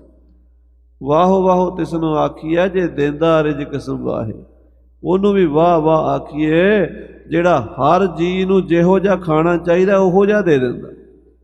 ਗਊ ਨੂੰ ਘਾਸ, ਸ਼ੇਰ ਨੂੰ ਮਾਸ, ਟਾਈਮ ਦੇ ਟਾਈਮ ਤੇ ਹੀ ਜਾ ਰਿਹਾ। ਕੈਸੀ ਵਿਚਿੱਤਰ ਲੀਲਾ ਹੈ ਉਸ ਦੀ। ਸੈਲ ਪੱਥਰ ਮੈਂ ਜੰਤ ਉਪਾਏ ਤਾ ਕਾ ਰਿਜ਼ਕ ਆਗੈ ਕਰ ਧਰਿਆ। ਜਿਹੜਾ ਐਸਾ ਪ੍ਰਭੂ ਹੈ ਉਹਦੀ ਜਦੋਂ ਲੀਲਾ ਦੇਖੀਏ ਨਾ ਤੇ ਫਿਰ ਮੂੰਹ ਤੋਂ ਨਿਕਲਦਾ ਤੂੰ ਵਾਹ ਹੈ, ਤੂੰ ਵਾਹ ਹੈ, ਤੂੰ ਵਾਹ ਹੈ। ਤੇ ਗੁਰੂ, ਵਾਹਿਗੁਰੂ, ਗੁਰੂ ਦਾ ਅਰਥ ਹੈ, ਭਾਈ ਸੰਤੋਖ ਸਿੰਘ ਜੀ ਕਹਿੰਦੇ ਗੋਤਮ ਨਾਮ ਅਗਿਆਨ ਅਨਿਤ। ਗੱਗਾ ਅੱਖਰ ਗੂੜੇ ਹਨੇਰੇ ਦਾ ਵਾਚਕ ਹੈ। ਤਮ ਹਨੇਰਾ। ਯਜੁਰਵੇਦ ਵਿੱਚ ਸ਼ਲੋਕ ਆਇਆ ਵਾ ਗੂ ਸ਼ਬਦ ਦੀ ਸਮਗਮ। ਕਹਿੰਦੇ ਜਿਹੜਾ ਗੁਰੂ ਗੂ ਸ਼ਬਦ ਹੈ ਇਹ ਹਨੇਰੇ ਦਾ ਵਾਚਕ, ਤਮ ਨਿਰੋਧਕ ਵਾਚਕ ਹੈ। ਤਮ ਨਿਰੋਧਕ ਰੂ ਸ਼ਬਦੋ ਗੁਰੂ ਰੇ ਤਦੀ ਲਕਸ਼ਣਮ, ਕਿ ਗੂ ਨਾਮ ਹਨੇਰੇ ਦਾ ਤੇ ਰੂ ਨਾਮ ਰੋਸ਼ਨੀ ਦਾ, ਪ੍ਰਕਾਸ਼ ਦਾ ਹੈ। ਜਿੱਥੇ ਗੂੜਾ ਹਨੇਰਾ ਹੋਵੇ ਉੱਥੇ ਦੀਵਾ ਬਾਲ ਦਿਓ, ਪ੍ਰਕਾਸ਼ ਹੋ ਗਿਆ। ਸਾਡੇ ਅੰਦਰ ਹਨੇਰਾ ਹੈ, ਸਾਡੇ ਅੰਦਰ ਅੰਧਕਾਰ ਛਾਇਆ ਹੋਇਆ। ਸਾਡੇ ਅੰਦਰ ਦੇ ਹਨੇਰੇ ਨੂੰ ਜੋ ਦੂਰ ਕਰ ਦਵੇ ਉਸ ਨੂੰ ਕਹਿੰਦੇ ਆ ਗੁਰੂ। ਹੋਰ ਵੀ ਵਿਦਵਾਨਾਂ ਨੇ ਅਰਥ ਕੀਤੇ ਗ੍ਰੀ ਧਾਤੂ ਤੋਂ। ਗ੍ਰੀ ਦਾ ਅਰਥ ਹੈ ਨਿਗਲ ਜਾਣਾ, ਖਾ ਜਾਣਾ। ਜਿਹੜਾ ਹਨੇਰੇ ਨੂੰ ਖਾ ਜਾਂਦਾ ਹੈ, ਖਤਮ ਹੀ ਕਰ ਦਿੰਦਾ। ਹਨੇਰਾ ਐਸੀ ਚੀਜ਼ ਹੈ, ਇਹਨੂੰ ਤੁਸੀਂ ਧੱਕੇ ਮਾਰ ਕੇ ਘਰੋਂ ਕੱਢੋ ਨਹੀਂ ਨਿਕਲਦਾ। ਹਨੇਰੇ ਨੂੰ ਡਾਂਗ ਮਾਰ ਕੇ ਕੱਢੋ ਨਹੀਂ ਨਿਕਲਦਾ। ਫੂਕਾ ਮਾਰ ਕੇ ਕੱਢੋ ਨਹੀਂ ਨਿਕਲਦਾ। ਗਾਲਾਂ ਕੱਢੋ ਤਾਂ ਨਹੀਂ ਨਿਕਲਦਾ। ਦੀਵਾ ਬਾਲੋ ਝੱਟ ਨਿਕਲ ਜਾਂਦਾ। ਹਨੇਰੇ ਨੂੰ ਬਾਹਰ ਕੱਢਣ ਦਾ ਇੱਕੋ ਹੀ ਤਰੀਕਾ, ਦੀਵਾ ਬਲੈ ਅੰਧੇਰਾ ਜਾਏ। ਜਦੋਂ ਦੀਵਾ ਬਲੇਗਾ ਹਨੇਰਾ ਦੂਰ ਹੋਏਗਾ। ਸਤਿਗੁਰੂ ਜੀ ਸਾਡੇ ਅੰਦਰ ਦੀਵਾ ਬਾਲਦੇ ਨੇ ਸ਼ਬਦ ਦਾ ਤੇ ਹਨੇਰਾ ਦੂਰ ਕਰਦੇ ਨੇ। ਇਸ ਕਰਕੇ ਉਹਨਾਂ ਨੂੰ ਕਹਿੰਦੇ ਗੁਰੂ। ਜਿਹੜਾ ਪ੍ਰਮਾਤਮਾ ਪ੍ਰਕਾਸ਼ ਰੂਪ ਹੈ, ਅੰਧਕਾਰ ਦਾ ਵਿਨਾਸ਼ਕ ਹੈ, ਉਸ ਨੂੰ ਕਹਿੰਦੇ ਨੇ ਵਾਹਿਗੁਰੂ। ਵਾਹਿਗੁਰੂ ਜੀ ਕੀ ਫਤਿਹ ਹੈ ਜੀ, ਆਦਰਬੋਧਕ ਸ਼ਬਦ ਹੈ। ਐਸੇ ਵਾਹਿਗੁਰੂ ਜੀ ਕੀ ਹਰ ਮੈਦਾਨ ਫਤਿਹ ਨਾਮ ਜਿੱਤਦਾ ਹੈ। ਕਲਗੀਧਰ ਪਿਤਾ ਜੀ ਮਹਾਰਾਜ ਨੇ ਭੰਗਾਣੀ ਦਾ ਜੰਗ ਜਿੱਤਿਆ। ਖਾਲਸੇ ਨੇ ਵਧਾਈ ਦਿੱਤੀ, ਮਹਾਰਾਜ ਵਧਾਈ ਹੋਵੇ ਤੁਹਾਡੀ ਜਿੱਤ ਹੋਈ ਹੈ। ਸਤਿਗੁਰੂ ਕਹਿੰਦੇ ਭਾਈ ਜੀਤ ਮੇਰੀ ਕਿਰਪਾ ਕਾਰ ਕੇਰੀ। ਕਹਿਣ ਲੱਗੇ ਸਾਡੀ ਜਿੱਤ ਨਹੀਂ, ਵਾਹਿਗੁਰੂ ਦੀ ਜਿੱਤ ਹੋਈ ਹੈ। ਬੋਲਾ ਦਿੱਤਾ ਵਾਹਿਗੁਰੂ ਜੀ ਕਾ ਖਾਲਸਾ ਵਾਹਿਗੁਰੂ ਜੀ ਕੀ ਫਤਿਹ। ਹਜੂਰ ਜਿਹੜੀ ਵੀ ਬਾਣੀ ਰਚਦੇ ਸਨ ਉਹਦੇ ਪਹਿਲਾਂ ਵਾਹਿਗੁਰੂ ਜੀ ਕੀ ਫਤਿਹ ਜ਼ਰੂਰ ਲਿਖਦੇ ਸਨ। ਔਰ ਵਾਹਿਗੁਰੂ ਜੀ ਕੀ ਫਤਿਹ ਚਿੱਠੀਆਂ ਵਿੱਚ, ਹੁਕਮਨਾਮਿਆਂ ਵਿੱਚ ਵੀ ਲਿਖਦੇ ਸਨ। ਸੋ ਵਾਹਿਗੁਰੂ ਜੀ ਕੀ ਫਤਿਹ ਹੈ। ਖਾਲਸਾ ਉਹਦੀ ਫੌਜ ਹੈ। ਜਦੋਂ ਫੌਜ ਜੰਗ ਜਿੱਤ ਕੇ ਆਉਂਦੀ ਹੈ, ਉਹ ਜਿੱਤ ਦਾ ਸਿਹਰਾ ਰਾਜੇ ਦੇ ਮਾਲਕ ਦੇ ਸਿਰ ਤੇ ਵੱਜਦਾ ਹੈ। ਖਾਲਸਾ ਕੋਈ ਵੀ ਜੰਗ ਫਤਿਹ ਕਰੇਗਾ, ਜਿੱਤ ਵਾਹਿਗੁਰੂ ਦੀ ਹੋਵੇਗੀ। ਸੋ ਵਾਹਿਗੁਰੂ ਜੀ ਕੀ ਹਰ ਮੈਦਾਨ ਫਤਿਹ ਹੈ। ਸਾਧ ਸੰਗਤ ਜੀ, ਦਸਮ ਪਾਤਸ਼ਾਹ ਦੀ ਬਾਣੀ ਨੂੰ ਸਮਝਣਾ ਹੋਵੇ ਤੇ ਉਹਨਾਂ ਦਾ ਇਤਿਹਾਸ ਵੀ ਸਮਝ ਲਓ। ਦਸਵੇਂ ਪਾਤਸ਼ਾਹ ਮਹਾਰਾਜ ਵੀਰ ਰਸ ਵਿੱਚ ਤਿਆਰ ਬਰ ਤਿਆਰ ਰਹੇ ਨੇ, ਢਿੱਲੇ ਮੱਠੇ ਪਹਿਰੇ ਨਹੀਂ ਕੀਤੇ। ਹਰ ਗੱਲ ਵਿੱਚ ਪਹਿਰਾ ਕੜਕਦਾ ਸੀਗਾ। ਜੇ ਕੋਈ ਇਕੱਲੇ ਨੂੰ ਬੁਲਾਉਣਾ ਤੇ 1.25 ਲੱਖ ਫੌਜ ਹੈ, ਯਾਨੀ ਗਿਣਤੀ ਜਿਹੜੀ ਹੈ ਚੜ੍ਹਦੀ ਕਲਾ ਵਾਲੀ। ਬੋਲਾ ਚੜ੍ਹਦੀ ਕਲਾ ਵਾਲਾ, ਢਿੱਲਾ ਬੋਲਾ ਹੀ ਨਹੀਂ ਸਤਿਗੁਰਾਂ ਨੇ ਬੋਲਿਆ। ਤੇ ਜੇ ਬਾਣੀ ਉਹਨਾਂ ਦੀ ਵੇਖੋ ਤੇ ਫਿਰ ਕੜਾਕੇ ਕੱਢਦੀ ਹੈ ਪੂਰੇ ਵੀਰ ਰਸ ਦੇ। ਕਾਕੜਦੰ ਕਾਤੀ ਕਟਾਰੀ ਕੜਾਕੰ ਤਾਗੜਦੰ ਧੀਰੰ ਤੁਪਕੰ ਤੜਾਕੰ ਝਾਗੜਦੰ ਨਾਗੜਦੰ ਬਾਗੜਦੰ ਬਾਜੇ ਗਾਗੜਦੰ ਗਾਜੀ ਮਹਾਂ ਗੱਜ ਗੱਜ। ਉਹਦਾ ਇਤਿਹਾਸ ਤੇ ਪਾਤਸ਼ਾਹ ਜੀ ਦਾ ਵਾਚੋ, ਫਿਰ ਪਤਾ ਲੱਗੇਗਾ। ਮੋਟੀ ਜੀ ਗੱਲ ਹੈ ਵੀ ਜੇ ਕਿਸੇ ਬਾਣੀਏ ਦੇ ਘਰ ਪੁੱਤਰ ਜੰਮੇ ਤੇ ਉਹਦਾ ਨਾਮ ਧਨੀ ਰਾਮ ਰੱਖਦੇ ਆ, ਦੌਲਤ ਰਾਏ ਰੱਖਦੇ ਆ, ਲక్ష్ਮੀ ਦਾਸ ਰੱਖਦੇ ਆ। ਪਰ ਕਲਗੀਧਰ ਪਾਤਸ਼ਾਹ ਦੇ ਘਰ ਪੁੱਤਰ ਜੰਮਿਆ, ਨਾਮ ਰੱਖਿਆ ਅਜੀਤ ਸਿੰਘ। ਜੋਰਾਵਰ ਸਿੰਘ, ਜੁਝਾਰ ਸਿੰਘ, ਫਤਿਹ ਸਿੰਘ, ਇਹ ਵੀਰ ਅਸੀਂ ਨਾਮ ਮਹਾਰਾਜ ਸੱਚੇ ਪਾਤਸ਼ਾਹ ਨੇ ਰੱਖੇ। ਤਾਂ ਬੋਲਾ ਵੀ ਅਕਾਲ ਪੁਰਖ ਦਾ ਸਰੂਪ ਵੀ ਜਿਹੜਾ ਹੈ ਨਾ, ਉਹ ਵੀ ਜੰਗੀ। ਨਮਸਕਾਰ ਸ੍ਰੀ ਖੜਗ ਕੋ, ਸ੍ਰੀ ਅਸ ਧੁਜ, ਸ੍ਰੀ ਅਸ ਕੇਤ, ਸ੍ਰੀ ਅਸ ਧੁਜਾ ਭਏ ਦਇਆਲਾ, ਪੂਰਨ ਕਰਾ ਕਰਨ ਤਤਕਾਲਾ। ਸ੍ਰੀ ਅਸਪਾਨ ਕਿਰਪਾ ਤੁਮਰੀ ਕਰ, ਮੈਂ ਨਾ ਕਹਿਓ ਸਭ ਤੋਹੇ ਬਖਾਨਿਓ। ਅਸਪਾਨ ਦਾ ਮਤਲਬ ਕੀ ਹੈ? ਪਾਨ ਹੱਥ ਨੂੰ ਕਹਿੰਦੇ ਆ, ਅਸ ਕਿਰਪਾਨ ਨੂੰ ਕਹਿੰਦੇ ਆ। ਜਿਹਦੇ ਹੱਥ ਵਿੱਚ ਖੰਡਾ ਹੈ, ਜਿਹਦੇ ਹੱਥ ਵਿੱਚ ਸ਼ਸਤਰ ਹੈ, ਉਹ ਅਸਪਾਨ ਹੈ। ਜਿਹਦੇ ਝੰਡੇ ਉੱਤੇ ਖੰਡਾ ਹੈ, ਉਹ ਅਸ ਧੁਜ ਹੈ। ਧੁਜ ਨਾਮ ਝੰਡੇ ਦਾ। ਖਾਲਸੇ ਪੰਥ ਨੂੰ ਜਿਹੜਾ ਝੰਡਾ ਦਿੱਤਾ ਹੈ, ਦੁਨੀਆ ਦੇ ਵਿੱਚ ਤੁਸੀਂ ਰਹਿੰਦੇ ਹੋ, ਹਰ ਮੁਲਕ ਦਾ ਝੰਡਾ ਹੈ। ਇੰਡੀਆ ਦਾ ਝੰਡਾ ਹੈ, ਕੈਨੇਡਾ ਦਾ, ਅਮਰੀਕਾ ਦਾ, ਅਫਰੀਕਾ ਦਾ, ਹਰ ਮੁਲਕ ਦੇ ਸੈਂਕੜੇ ਮੁਲਕ ਨੇ ਤੇ ਸੈਂਕੜੇ ਝੰਡੇ ਨੇ। ਕਿਸੇ ਝੰਡੇ ਦੇ ਖੰਡਾ ਦੇਖਿਆ? ਕਿਸੇ ਮੁਲਕ ਦੇ ਝੰਡੇ ਤੇ ਖੰਡਾ ਹੈ? ਕਿਸੇ ਮਜ਼ਹਬ ਦੇ, ਮੁਸਲਮਾਨਾਂ ਦਾ ਹੈਦਰੀ ਝੰਡਾ ਹੈ, ਹਿੰਦੂਆਂ ਦਾ ਝੰਡਾ ਹੈ, ਈਸਾਈਆਂ ਦੇ ਝੰਡੇ ਹਨ, ਪਰ ਝੰਡਾ ਖੰਡੇ ਵਾਲਾ ਸਿਰਫ ਕਲਗੀਧਰ ਪਾਤਸ਼ਾਹ ਦਾ ਹੈ। ਸ੍ਰੀ ਅਸ ਧੁਜ, ਜਿਹਦੇ ਧੁਜ ਨਾਮ ਝੰਡੇ ਤੇ ਅਸ ਨਾਮ ਖੰਡਾ ਬਿਰਾਜਮਾਨ ਹੈ, ਉਹ ਅਸ ਧੁਜ ਹੈ। ਇਹ ਵੀਰਤਾ ਭਰੀ ਬਾਣੀ, ਇਹ ਵੀਰ ਅਸੀਂ ਸਤਿਗੁਰਾਂ ਦੇ ਹਿਰਦੇ 'ਚੋਂ ਪੈਦਾ ਹੋਈ। ਇਸ ਕਰਕੇ ਪ੍ਰਮਾਤਮਾ ਦਾ ਮੰਗਲ ਕਰਨ ਲੱਗਿਆਂ ਪਹਿਲਾਂ ਫਤਿਹ ਗਜਾ ਦਿੱਤੀ ਹੈ। ਇੱਕ ਓੰਕਾਰ ਸ੍ਰੀ ਵਾਹਿਗੁਰੂ ਜੀ ਕੀ ਫਤਿਹ ਹੈ। ਤੇ ਹੁਣ ਮਹਾਰਾਜ ਖਾਲਸੇ ਦੀ ਮਹਿਮਾ ਦੱਸਦੇ ਹਨ। ਹਾਂਜੀ। ਸ੍ਰੀ ਮੁਖ ਵਾਕ ਪਾਤਸ਼ਾਹੀ ਦਸਵੀਂ, ਸੁਭਾਏ ਮਾਨ ਮੁਖ ਤੋਂ ਵਾਕ ਉਚਾਰਨ ਕੀਤਾ। ਸ੍ਰੀ ਮੁਖ ਵਾਕ, ਸੋਹਣੇ ਮੁਖ ਤੋਂ ਪਾਤਸ਼ਾਹ ਜੀ ਕਲਗੀਧਰ ਜੀ ਬਾਣੀ ਉਚਾਰ ਰਹੇ। ਪਾਤਸ਼ਾਹੀ ਦਸਵੀਂ, ਦਸਵੇਂ ਪਾਤਸ਼ਾਹ ਜੀ। ਇਹ ਸਿਰਲੇਖ ਸਤਿਗੁਰੂ ਜੀ ਨੂੰ ਭਾਈ ਸਾਹਿਬ ਭਾਈ ਮਨੀ ਸਿੰਘ ਸਾਹਿਬ ਜੀ ਦੇ ਰਹੇ ਨੇ। ਲਿਖਾਰੀ ਨੇ ਸਤਿਗੁਰਾਂ ਦੇ ਨਾਲ ਬੈਠੇ ਹੋਏ ਲਿਖ ਰਹੇ ਨੇ। ਜਦੋਂ ਮਹਾਰਾਜ ਬਾਣੀ ਬੋਲਦੇ ਸੀ, ਉਹ ਪਹਿਲਾਂ ਲਿਖ ਦਿੰਦੇ ਸੀ ਸ੍ਰੀ ਮੁਖ ਵਾਕ ਪਾਤਸ਼ਾਹੀ ਦਸਵੀਂ, ਕਿ ਸਤਿਗੁਰੂ ਬੋਲਣ ਲੱਗੇ ਦਸਵੇਂ ਪਾਤਸ਼ਾਹ। ਜਿਵੇਂ ਸਤਿਗੁਰੂ ਨਾਨਕ ਸਾਹਿਬ, ਗੁਰੂ ਅੰਗਦ ਸਾਹਿਬ, ਗੁਰੂ ਅਮਰਦਾਸ ਸਾਹਿਬ ਜੀ ਦੀ ਬਾਣੀ ਨਾਲ ਮਹੱਲਾ ਪਾਦ ਆਉਂਦਾ ਹੈ, ਸਤਿਗੁਰਾਂ ਦੀ ਬਾਣੀ 'ਚ, ਦਸਵੇਂ ਪਾਤਸ਼ਾਹ ਦੀ ਬਾਣੀ 'ਚ ਪਾਤਸ਼ਾਹੀ ਪਦ ਆਉਂਦਾ। ਸਾਧ ਸੰਗਤ ਜੀ, ਮਹੱਲਾ ਉਸ ਜਗ੍ਹਾ ਨੂੰ ਕਹਿੰਦੇ ਹੈ ਜਿੱਥੇ ਕੋਈ ਆ ਕੇ ਵਸਿਆ ਹੋਵੇ, ਟਿਕਿਆ ਹੋਵੇ, ਰਹਿੰਦਾ ਹੋਵੇ। ਮਹੱਲਾ ਪਦ ਦੇ ਅਰਥ ਸਮਝੋਗੇ ਤੇ ਫਿਰ ਪਾਤਸ਼ਾਹੀ ਤੱਕ ਗੱਲ ਆ ਜਾਣੀ ਹੈ। ਅਰਬੀ ਦੇ ਵਿੱਚ ਇੱਕ ਸ਼ਬਦ ਹੈ ਹਲੂਲ ਕਰਨਾ। ਹਲੂਲ, ਹਲੂਲ ਦਾ ਮਤਲਬ ਹੁੰਦਾ ਹੈ ਇੱਕ ਚੀਜ਼ ਦਾ ਦੂਜੀ ਜਗ੍ਹਾ ਵਿੱਚ ਮਿਕਸ ਕਰ ਦੇਣਾ, ਲੀਨ ਕਰ ਦੇਣਾ। ਜਿਵੇਂ ਕੋਈ ਨਦੀ ਜਾ ਕੇ ਸਮੁੰਦਰ 'ਚ ਹਲੂਲ ਹੋ ਜਾਂਦੀ ਹੈ। ਜਿਵੇਂ ਕੋਈ ਘੜੇ ਦਾ ਪਾਣੀ ਪਾ ਦਿਓ ਤੁਸੀਂ ਨਦੀ ਦੇ ਵਿੱਚ ਪਾ ਦਿਓ, ਜਾਂ ਤੁਸੀਂ ਕਿਸੇ ਚੀਜ਼ ਨੂੰ ਲਿਆ ਕੇ ਕਿਸੇ ਦੂਜੀ ਜਗ੍ਹਾ ਦੇ ਵਿੱਚ ਪਾ ਦਿਓ, ਉਹਨੂੰ ਕਹਿੰਦੇ ਹਲੂਲ ਹੋ ਗਈ, ਮਿਕਸ ਹੋ ਗਈ, ਇੱਕ ਮਿਕ ਹੋ। ਜਿੱਥੇ ਕੋਈ ਚੀਜ਼ ਆ ਕੇ ਹਲੂਲ ਹੁੰਦੀ ਹੈ ਨਾ, ਦੂਰੋਂ ਆਈ, ਉੱਥੇ ਆ ਕੇ ਹਲੂਲ ਹੋ ਗਈ, ਉਸ ਜਗ੍ਹਾ ਨੂੰ ਮਹੱਲਾ ਕਹਿੰਦੇ ਅਰਬੀ ਦੇ ਵਿੱਚ। ਪਰਮਾਤਮਾ ਦੀ ਜੋਤ ਪਹਿਲੇ ਜਾਮੇ 'ਚ ਵਰਤ ਗਈ ਤੇ ਉਹ ਹੋ ਗਿਆ ਮਹੱਲਾ ਪਹਿਲਾ। ਉਹੀ ਜੋਤ ਗੁਰੂ ਅੰਗਦ ਸਾਹਿਬ ਦੇ ਵਿੱਚ ਹਲੂਲ ਹੋ ਗਈ ਤੇ ਮਹੱਲਾ ਦੂਜਾ। ਉਹੀ ਜੋਤ ਗੁਰੂ ਅਮਰਦਾਸ ਵਿੱਚ ਹਲੂਲ ਕਰ ਗਈ ਤੇ ਮਹੱਲਾ ਤੀਜਾ। 9ਵੇਂ ਪਾਤਸ਼ਾਹ ਤੱਕ ਮਹੱਲਾ ਪਾਦ ਆਇਆ। ਡਾਕਟਰ ਤਾਰਨ ਸਿੰਘ ਜੀ ਬਹੁਤ ਵੱਡੇ ਵਿਦਵਾਨ ਹੋਏ ਨੇ, ਪੰਜਾਬੀ ਯੂਨੀਵਰਸਿਟੀ ਪਟਿਆਲਾ ਦੇ। ਬਹੁਤ ਵਧੀਆ ਪੁਸਤਕਾਂ ਉਹਨਾਂ ਨੇ ਲਿਖੀਆਂ ਨੇ। ਸ੍ਰੀ ਦਸਮ ਗ੍ਰੰਥ ਸਾਹਿਬ ਬਾਰੇ ਇੱਕ ਬਹੁਤ ਵਧੀਆ ਪੁਸਤਕ ਸ੍ਰੀ ਦਸਮ ਗ੍ਰੰਥ ਰੂਪ ਤੇ ਰਾਸ ਲਿਖੀ ਹੈ। ਡਾਕਟਰ ਤਾਰਨ ਸਿੰਘ ਜੀ ਕਹਿੰਦੇ ਆ ਕਿ ਇਹ ਜੋਤ ਨਿਰੰਕਾਰੀ ਗੁਰੂ ਪਰਮੇਸ਼ਰ ਵਾਹਿਗੁਰੂ ਅਕਾਲ ਪੁਰਖ ਦੀ ਜਦੋਂ ਸੱਜ ਧੱਜ ਕੇ ਕਲਗੀਆਂ ਤੋੜੇ ਲਾ ਕੇ ਨੀਲੇ ਦਾ ਸ਼ਾਹ ਸਵਾਰ ਬਣ ਕੇ ਬਿਰਾਜਮਾਨ ਹੋਈ ਤਾਂ ਇਹ ਮਹੱਲੇ ਤੋਂ ਪਾਤਸ਼ਾਹ ਬਣ ਗਈ ਤੇ ਇਸ ਕਰਕੇ ਇਹਦਾ ਨਾਮ ਬਣ ਗਿਆ ਪਾਤਸ਼ਾਹੀ। ਕਈ ਸ਼ੰਕਾ ਕਰਦੇ ਆ ਵੀ ਮਹੱਲਾ 10ਵਾਂ ਕਿਉਂ ਨਹੀਂ ਲਿਖਦੇ, ਪਾਤਸ਼ਾਹੀ ਕਿਉਂ ਲਿਖੀ ਹੈ? ਖਾਲਸਾ ਜੀ, ਹੁਣ ਸਮਾਂ ਹੀ ਪਾਤਸ਼ਾਹੀ ਕਰਨ ਦਾ ਸੀਗਾ। ਜੇ ਪਾਤਸ਼ਾਹਾਂ ਜ਼ਾਲਮਾਂ ਨਾਲ ਟੱਕਰ ਲੈਣੀ ਸੀ ਤੇ ਫਿਰ ਤਖਤਾਂ 'ਤੇ ਬਹਿਣਾ ਸੀ, ਤਾਜਾਂ ਤੇ ਬਾਜਾਂ ਦੇ ਨਾਲ ਸੁਭਾਏਮਾਨ ਹੋਣਾ ਸੀ ਤੇ ਪਾਤਸ਼ਾਹ ਸੱਚੇ ਗੁਰੂ ਗੋਬਿੰਦ ਸਿੰਘ ਕਲਗੀਧਰ ਜੀ ਬਣੇ। ਪਾਤਸ਼ਾਹੀ 10ਵੀਂ ਇਹ ਸਤਿਗੁਰਾਂ ਦਾ ਸ੍ਰੀ ਗੁਰੂ ਗੋਬਿੰਦ ਸਿੰਘ ਸਾਹਿਬ ਦਾ ਵਾਚਕ ਹੈ। ਹਾਂਜੀ, ਸਵਈਆ ਮਹਾਰਾਜ ਉਚਾਰਨ ਕਰਦੇ ਆ। 10ਵੇਂ ਦੇ ਵਿੱਚ ਬਹੁਤੀ ਬਾਣੀ ਸਵਈਆਂ ਵਿੱਚ ਹੈ। ਹੋਰ ਵੀ ਬਹੁਤ ਸਾਰੇ 300 ਕਿਸਮ ਦੇ ਛੰਦ ਵਰਤੇ ਹੈ। ਪਰ ਸਵਈਆ ਸਤਿਗੁਰਾਂ ਦਾ ਬਹੁਤ ਪਿਆਰਾ ਛੰਦ ਹੈ। ਹਾਂਜੀ, ਜਾਗਤ ਜੋਤ ਜਪੈ ਨਿਸਬਾਸੁਰ।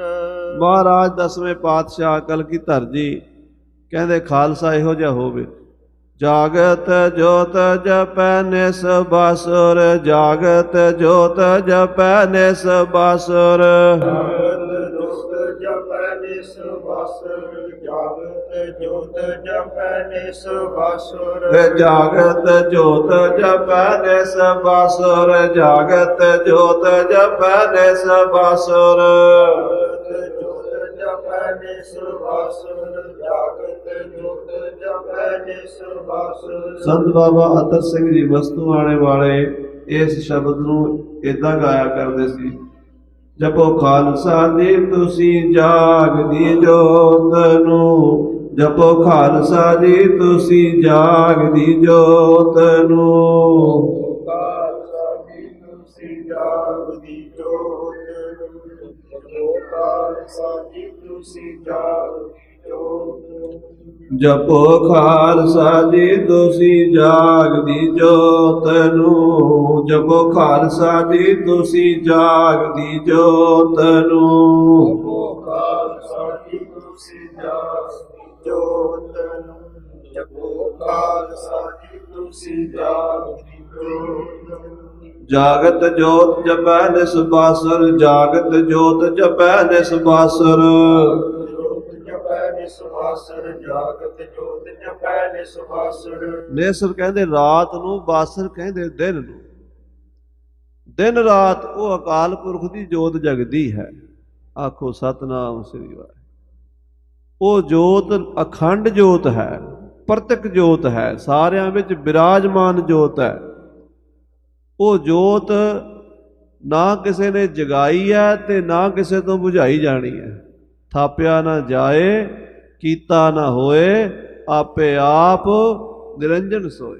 ਉਹ ਜੋਤ ਨੂੰ ਕਦੋਂ ਕਿਸ ਨੇ ਕਦੋਂ ਜਗਾਇਆ ਕੋਈ ਨਹੀਂ ਦੱਸ ਸਕਦਾ, ਕਿਉਂਕਿ ਜੋਤ ਆਪ ਹੀ ਹੈ। ਆਖੋ ਸ੍ਰੀ ਵਾਹਿਗੁਰੂ। ਉਹਨੂੰ ਜਗਾਉਣ ਵਾਲਾ ਤਾਂ ਦੂਸਰਾ ਹੁੰਦਾ, ਦੂਸਰਾ ਕੋਈ ਹੈ ਹੀ ਨਹੀਂ ਸੀ, ਉਹ ਆਪ ਹੀ ਸੀ ਤੇ ਉਹਨੂੰ ਕੋਈ ਬੁਝਾ ਵੀ ਨਹੀਂ ਸਕੇਗਾ। ਉਹ ਅਖੰਡ ਜੋਤ ਹੈ। ਉਸ ਜਾਗਦੀ ਜੋਤ ਨੂੰ ਤੁਹਾਡੇ ਅੰਦਰ ਕਲਗੀਧਰ ਪਾਤਸ਼ਾਹ ਕਹਿੰਦੇ ਤੁਸੀਂ ਉਹਨੂੰ ਜਪੋ। ਜਾਗਤ ਜੋਤ ਜਪੈ ਨਿਸਬਾਸੁਰ। ਜਿਹੜਾ ਉਸ ਜਾਗਦੀ ਜੋਤ ਨੂੰ ਦਿਨ ਰਾਤ ਧਿਆਨ ਧਰ ਕੇ ਵਾਹਿਗੁਰੂ ਵਾਹਿਗੁਰੂ ਵਾਹਿਗੁਰੂ ਵਾਹਿਗੁਰੂ ਜਪਦਾ ਹੈ। ਹਾਂਜੀ, ਏਕ ਬਿਨਾ ਮਨ ਨੈਕ ਨ ਆਨੈ। ਇੱਕ ਨੂੰ ਛੱਡ ਕੇ ਦੂਸਰੇ ਦਾ ਨੈਕ ਥੋੜੇ ਜਿੰਨਾ ਵੀ ਫੁਰਨਾ ਮਨ ਵਿੱਚ ਨਾ ਆਣ ਦਵੇ। ਦੂਜਾ ਕੋਈ ਹੈ ਹੀ ਨਹੀਂ। ਦੂਜਾ ਕਾਹੇ ਸਿਮਰਿਐ, ਜੰਮੈ ਤਾਂ ਮਰ ਜਾਏ। ਇੱਕ ਨੇ ਰਹਿਣਾ, ਬਾਕੀ ਦੂਜਾ ਕੁਝ ਰਹਿਣਾ ਹੀ ਕੋਈ ਨਹੀਂ। ਇਹ ਸਰੀਰ ਨਹੀਂ ਰਹਿਣੇ, ਆ ਸੰਸਾਰ ਨਹੀਂ ਰਹਿਣਾ। ਸਤਿਗੁਰੂ ਪੰਚਮ ਪਾਤਸ਼ਾਹ ਮਹਾਰਾਜ ਨੇ ਸਿਖਰ ਦੀ ਗੱਲ ਦੱਸੀ ਹੈ। ਉਹ ਕਹਿੰਦੇ ਨੇ ਧਰਤ ਆਕਾਸ਼ ਪਤਾਲ ਹੈ, ਚੰਦ ਸੂਰ ਬਿਨਾਸੀ। ਧਰਤੀ ਆਕਾਸ਼ ਚੰਦਰਮਾ, ਧਰਤੀ ਦੇ ਜਿਹਦੇ ਆਪਾਂ ਕਹਿੰਦੇ ਆ ਵੀ ਆਹ ਬਿਲਡਿੰਗਾਂ ਰਹਿਣਗੀਆਂ, ਮਕਾਨ ਰਹਿਣਗੇ, ਇਹ ਤਾਂ ਬੜੀ ਦੂਰ ਦੀ ਗੱਲ ਹੈ। ਧਰਤੀ ਵੀ ਨਹੀਂ ਰਹਿਣੀ ਜਿੱਥੇ ਰਹਿ ਰਹੇ ਹਾਂ ਅਸੀਂ। ਧਰਤ ਆਕਾਸ਼ ਪਤਾਲ ਹੈ, ਚੰਦ ਸੂਰ ਬਿਨਾਸੀ। ਬਾਦਸ਼ਾਹ ਸ਼ਾਹ ਉਮਰਾਵ ਖਾਨ ਢਾਏ ਡੇਰੇ ਜਾਸੀ। ਕੁਝ ਨਹੀਂ ਰਹਿਣਾ, ਉਸ ਜਾਗਦੀ ਜੋਤ ਨੇ ਸਦਾ ਹੀ ਰਹਿਣਾ, ਉਹਨੇ ਨਹੀਂ ਮਰਨਾ। ਏਕ ਬਿਨਾ ਮਨ ਨੈਕ ਨਾ ਆਨੈ।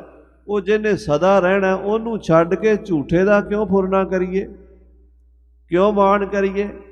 ਸਰੀਰ ਦਾ ਮਾਣ, ਆਪਣੀ ਜਾਤੀ ਦਾ ਮਾਣ, ਆਪਣੀ ਪਦਵੀ ਦਾ ਮਾਣ, ਆਪਣੇ ਪਰਿਵਾਰ ਦਾ ਮਾਣ, ਆਪਣੀ ਧਨ ਸੰਪਦਾ ਦਾ ਮਾਣ, ਆਪਣੀ ਵਿੱਦਿਆ ਦਾ ਮਾਣ, ਆਪਣੀ ਅਕਲ ਦਾ ਮਾਣ, ਆਪਣੀ ਤਾਕਤ ਦਾ ਮਾਣ ਕਾਹਦਾ ਹੈ?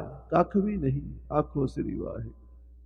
ਇੱਕ ਅੰਦਰ ਜਿਹੜੀ ਸਾਡੇ ਸਰੀਰ 'ਚ ਆਤਮਾ ਹੈ, ਜਿਹਦੇ ਕਰਕੇ ਇਹ ਸਰੀਰ ਤੁਰਿਆ ਫਿਰਦਾ, ਜਿਹਦੇ ਕਰਕੇ ਅੱਖਾਂ ਦੇਖਦੀਆਂ ਨੇ, ਜਿਹਦੇ ਕਰਕੇ ਕੰਨ ਸੁਣਦੇ ਨੇ, ਹੱਥ ਪਕੜਦੇ ਨੇ, ਪੈਰ ਤੁਰਦੇ ਨੇ, ਦਿਲ ਧੜਕਦਾ, ਦਿਮਾਗ ਸੋਚਦਾ, ਉਹ ਜੋਤ ਤੋਂ ਬਿਨਾਂ ਬਾਕੀ ਸਭ ਡੈਡ ਹੈ। ਆਖੋ ਸ੍ਰੀ ਵਾਹਿਗੁਰੂ। ਮੁਰਦੇ ਦੇ ਵਿੱਚ ਅੱਖਾਂ ਵੀ ਹੁੰਦੀਆਂ ਨੇ, ਕੰਨ ਵੀ ਹੁੰਦੇ ਨੇ, ਹਾਰਟ ਵੀ ਹੁੰਦਾ ਹੈ, ਦਿਮਾਗ ਵੀ ਹੁੰਦਾ ਹੈ, ਪਰ ਡਾਕਟਰ ਕਹਿੰਦਾ ਇਹ ਡੈਡ ਹੈ, ਇਹ ਨਹੀਂ ਹੁਣ ਦੇਖ ਸਕਦਾ, ਇਹ ਨਹੀਂ ਬੋਲ ਸਕਦਾ। ਉਹਨੂੰ ਪੁੱਛੋ ਕੀ ਹੋ ਗਿਆ? ਸਾਰਾ ਕੁਝ ਤਾਂ ਵਿੱਚ ਹੀ ਹੈ।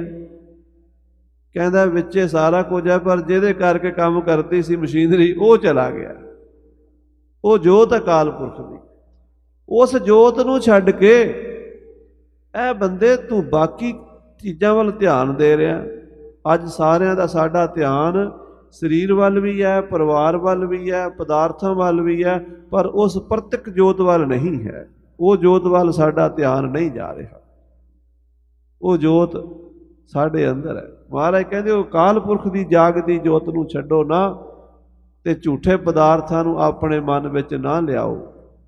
ਨੈਕ ਨਾ, ਨੈਕ ਮੈਨੇ ਥੋੜਾ ਜਿੰਨਾ ਵੀ 9.5 ਕਰੋੜ ਰੁਪਈਆ ਨਗਦ,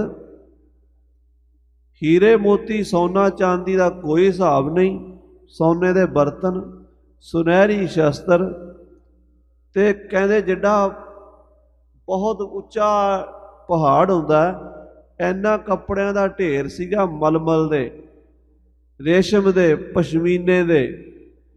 ਕਲਗੀਧਰ ਪਾਤਸ਼ਾਹ ਨੇ ਕੱਢ ਕੇ ਅੱਗ ਲਵਾ ਦਿੱਤੀ ਤੇ 9.5 ਕਰੋੜ ਰੁਪਈਆ ਨਗਦ ਦਰਿਆ ਵਿੱਚ ਬੁਰਦਾ ਕਰ ਦਿੱਤਾ। ਹੀਰੇ ਮੋਤੀ ਸੋਨਾ ਚਾਂਦੀ। ਆਨੰਦਪੁਰ ਸਾਹਿਬ ਦਾ ਕਿਲਾ ਛੱਡਣ ਤੋਂ ਪਹਿਲੇ 9 ਰੁਪਈਏ ਸੁੱਟਣੇ ਔਖੇ ਦਰਿਆ ਵਿੱਚ। ਸਭ ਕੁਝ ਬੁਰਦਾ ਕਰਕੇ ਮਾਤਾ ਨੇ ਆਖਿਆ ਸੀ, ਮਾਤਾ ਗੁਜਰੀ ਜੀ ਨੇ, ਸਿੰਘਾਂ ਨੂੰ ਦੇ ਦਿਓ। ਮਹਾਰਾਜ ਕਹਿੰਦੇ ਮਾਤਾ ਤੂੰ ਮੈਨੂੰ ਜ਼ਹਿਰ ਦੇ ਸਕਦੀ? ਮੈਂ ਸਿੰਘਾਂ ਨੂੰ ਦੇ ਦੇਣਾ। ਕਹਿੰਦੀ ਮੈਂ ਕਿਵੇਂ ਆਪਣੇ ਪੁੱਤਰ ਨੂੰ ਜ਼ਹਿਰ ਦਿਆਂ? ਫਿਰ ਮਹਾਰਾਜ ਕਹਿੰਦੇ ਮੈਂ ਕਿਵੇਂ ਦਿਆਂ ਆਪਣੇ ਖਾਲਸੇ ਨੂੰ? ਸਭ ਕੁਝ ਤਿਆਗ ਕੇ ਤੇ ਮਾਛੀਵਾੜੇ ਦੇ ਜੰਗਲਾਂ 'ਚ ਪੁੱਤਰਾਂ ਨੂੰ ਵੀ ਵਾਰ ਕੇ ਆਖਿਆ ਸੀ, ਮਿੱਤਰ ਪਿਆਰੇ ਨੂੰ ਹਾਲ ਮੁਰੀਦਾਂ ਦਾ ਕਹਿਣਾ, ਤੁਧ ਬਿਨ ਰੋਗ ਰਜਾਈਆਂ ਦਾ ਓਡਣ, ਨਾਗ ਨਿਵਾਸਾਂ ਦੇ ਰਹਿਣਾ, ਸੂਲ ਸੁਰਾਹੀ ਖੰਜਰ ਪਿਆਲਾ, ਬਿੰਗ ਕਸਾਈਆਂ ਦਾ ਸਹਿਣਾ, ਯਾਰੜੇ ਦਾ ਸਾਨੂੰ ਸੱਥਰ ਚੰਗਾ, ਭੱਠ ਖੇੜਿਆਂ ਦਾ ਰਹਿਣਾ। ਇਹ ਜਾਗਦੀ ਜੋਤ ਕਰਕੇ ਹੀ ਸੀ। ਜਾਗਤ ਜੋਤ ਜਪੈ ਨਿਸ ਬਾਸੁਰ, ਜਾਗਤ ਜੋਤ ਜਪੈ ਨਿਸ ਬਾਸੁਰ। ਜਾਗਤ ਜੋਤ ਜਪੈ ਨਿਸ ਬਾਸੁਰ, ਜਾਗਤ ਜੋਤ ਜਪੈ ਨਿਸ ਬਾਸੁਰ।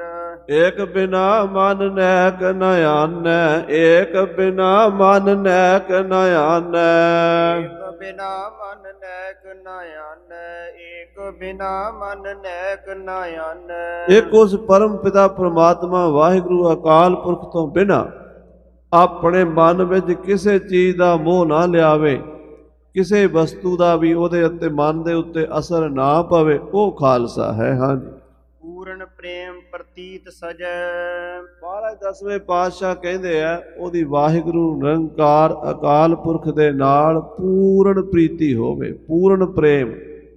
ਦੋ ਚੀਜ਼ਾਂ ਖਾਲਸਾ ਜੀ, ਇੱਕ ਹੁੰਦੀ ਪ੍ਰੀਤ, ਇੱਕ ਹੁੰਦੀ ਪ੍ਰਤੀਤ।